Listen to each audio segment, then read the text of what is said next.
अपना नाम करना, गुणगान प्रभु का गा रहे हैं, नाम अपना चाहते हैं। कीर्ति प्रभु की गा रहे हैं, कीर्ति अपनी चाहते हैं। प्रभु की बात कर रहे हैं, प्रतिष्ठा अपनी चाहते हैं।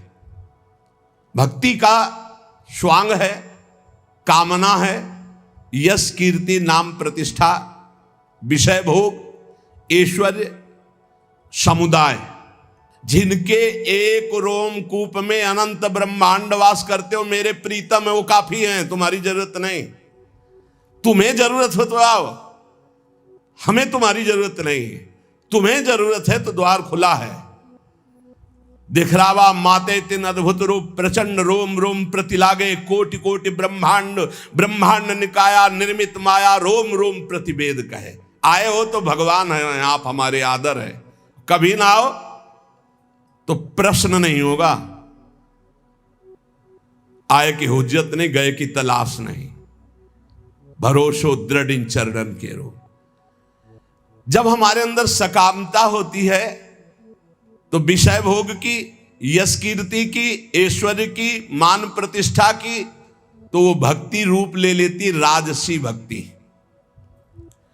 और जब किसी को दंड देने की, हिंसा की, पीछे आपने सुना होगा जो राधा कृष्ण में भेद बुद्धि करते हैं, जब तक सूर्य चंद्र रहता है तब तक कालसूत्र नरक में रहते हैं। सुनाओ तो नरक भोगेगा, तुझे कोई नहीं बचा सकता, क्योंकि ब्रह्म ऋषियों ने लिखा है। वो साप नहीं है, वो क्रोध नहीं, वो हिंसा नहीं, वो दंड नहीं। वो जो दंड विधान लिखा हुआ है, जैसे अभी का जो पराई स्त्री से भोग करता है वो इस नरक में डाला जाता है, और वहां लोहे की तपती हुई स्त्री से हजारों वर्षों तक उसका आलिंगन कराया। ले भोग। अब ये साप नहीं है, ये दंड विधान है। उस विधान का फल वर्णन किया जाता है।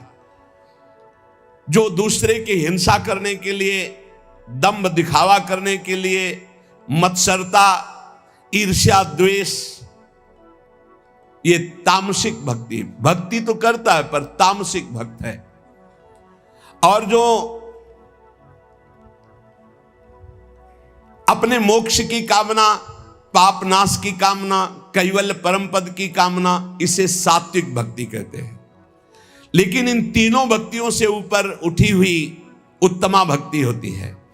उत्तमा भक्ति चित स्वरूपा होती है। इसके तीन भेद होते हैं।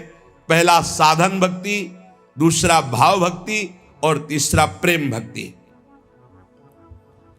इंद्रियों के द्वारा सारी की सारी चेष्टा प्रभु के लिए होना, जैसे नाम कीर्तन करना है, नाम जप करना है, लीला चरित्र सुनना है, सेवा करना है, परिक्रमा करना। इंद्रियों के द्वारा, कर्मेंद्री, ज्ञानेंद्री के द्वारा मन सहित सारी चेष्टाएं प्रभु के लिए होना, उसे साधन भक्ति कहते हैं। इस साधन भक्ति में दो गुण प्रकाशित होते हैं बड़े जोर के।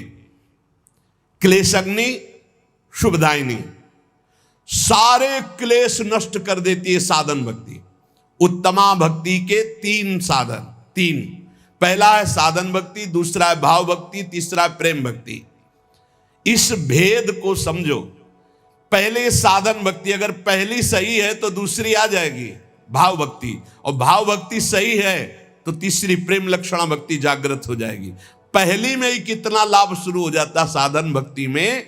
क्लेशग्नि, संपूर्ण क्लेशों का नाश हो जाता है। क्लेश किससे होते हैं? तीन से क्लेश होते हैं। पाप से, वासना से, अविद्या अज्ञान से। जब हम साधन भक्ति करते हैं, साधन भक्ति का मतलब समझे मन सहित पांच ज्ञानेंद्रियों, पांच कर्मेंद्रियों से जितना कुछ बन रहा है वो सब प्रभु की प्रसन्नता के लिए। उस साधन भक्ति के दो प्रभाव प्रकट होंगे। संपूर्ण क्लेशों का नाश। क्लेश किससे होता है? तीन बातों से। पाप से क्लेश होता है, वासना से क्लेश होता है और अज्ञान से क्लेश होता है। ये साधन भक्ति में ज्ञान प्रकाशित हो जाता है, संपूर्ण वासनाएं भस्म हो जाती है और पाप नष्ट हो जाता है। इसलिए क्लेशग्नि, संपूर्ण क्लेश का नाश साधन भक्ति में ही हो जाता है। और शुभदायिनी, कभी कभी अज्ञान के कारण आरोप भगवान में करते हैं कि भगवान हम पर कृपा नहीं किए, इतनी भक्ति की, इतना नाम जप किया, लेकिन पूर्व प्रारब्ध जो है वो बहुत बलवान है। जब शरीर रचा गया उसी समय प्रारब्ध रचा गया, आपके साथ घटनाएं घटेंगी, इसीलिए नाम जप कर लो। प्रारब्ध और अप्रारब्ध, प्रारब्ध जिसका पाप फल प्रकट हो चुका है भोगो, अप्रारब्ध अभी आने वाला है। पहले से निश्चित है कि 55 वर्ष की अवस्था में आपको ये भोगना है, पक्का भोगोगे, चाहे जितना भजन करो। भोगने की सामर्थ्य भजन से मिल जाएगी। प्रारब्ध को मिटाना बहुत कठिन है, और जब मिटाने वाला भजन हो जाता है तो मिटाने की इच्छा नहीं रहती, क्योंकि भगवत प्राप्ति के नजदीक पहुंच चुका है। तो लौट कर कौन, जैसे सांप अपनी केचुल की तरफ नहीं देखता, ऐसे भगवत प्राप्ति के योग्य महात्मा शरीर की तरफ नहीं देखता। तो पाप का बीज वासना है, इससे हमारे पूर्व पाप हुए। 2 प्रकार के प्रारब्ध बन चुके हैं, एक प्रारब्ध एक अप्रारब्ध। प्रारब्ध जो हम भोग रहे हैं, अप्रारब्ध जो आगे भोगने वाला है। पाप की बीज वासना इस जन्म भी पाप करा रही है, तो हम जब साधन भक्ति करते हैं तो इस जन्म की वासना का नाश होता है, और पूर्व स्टॉक जो पापों का है उसका नाश हो जाता है। और अविद्या जिसके कारण पाप हो रहा था, वासना बन रही थी, उसका नाश हो जाता है, पर प्रारब्ध बना रहता है। ये अज्ञानी जन ना जानने के कारण कहते हैं कि अरे भजन शुरू किया, बड़ा कष्ट भोग रहे हैं, तो क्या भजन का फल है? अनंत जन्मों से भोगते चले आ रहे हो, पाप कर्म करते चले आ रहे हो, तुम्हें पता नहीं। लोगों की समझ में ही नहीं आता। मछली को जल तरोई कहते हैं, तो तुम कौन सी तरोई होगे? तुम्हें भी पता होना चाहिए। पक्का मत्स्यावतार भगवान ने लिया है कि नहीं लिया?